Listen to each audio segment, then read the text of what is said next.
Well, I alone remain, and I am left with, I don't want to call you a gravedigger. Is that what you're called? A grave? That's actually what we're called. You're a gravedigger.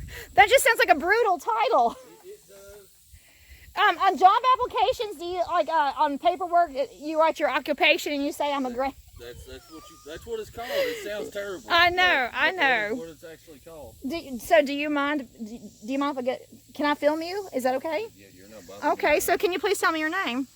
Andrew. Andrew, okay. So you are a modern day gravedigger then? Absolutely. You're the sole person left in the cemetery. I'm looking around and all the cars are gone.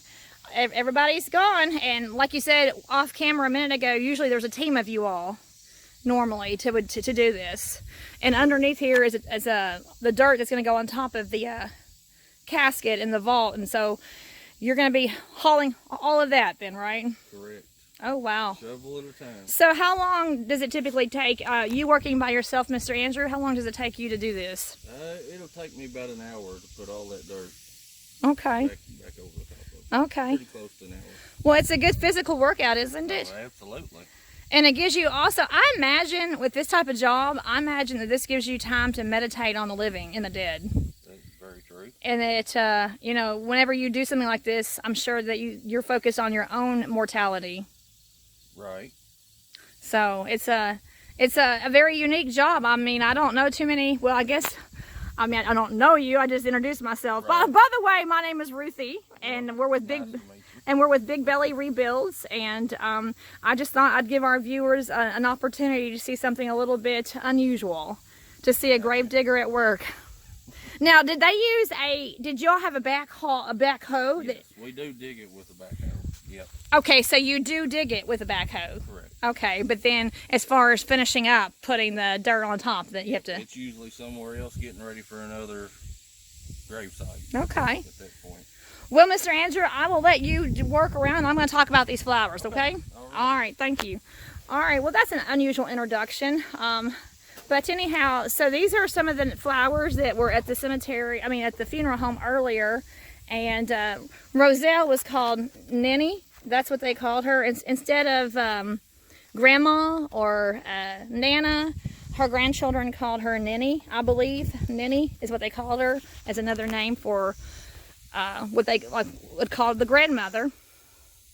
So these are some of the most beautiful ones. They had some other ones, I think smaller ones, but I know we got people around the world that follow us. We've got some people in Sri Lanka, and we've got somebody in Germany that watches us, in Italy. So this is why I'm doing this. I know that most of you all are United States, but we do have people in Italy, and we do have people in Germany and Sri Lanka.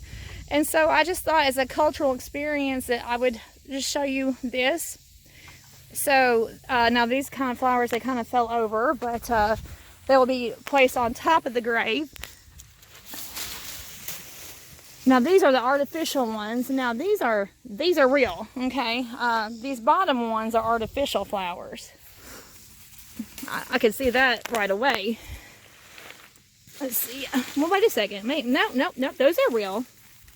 Oh, and I can smell them too. Those are real, but no. These are artificial right here. Those are artificial, but these are very, very real. I could smell them.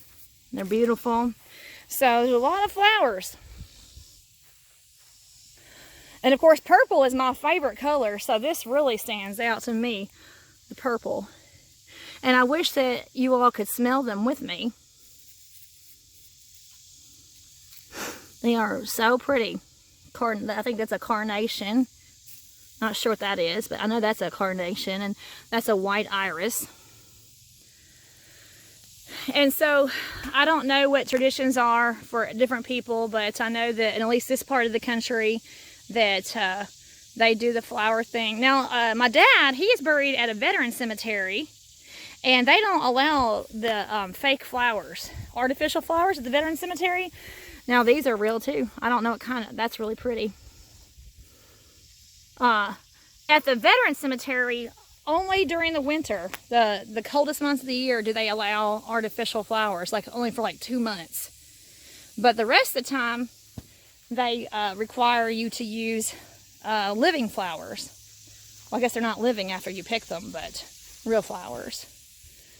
So I'm going to step back here and let you all see the array of flowers that Miss Roselle had up there at the funeral home.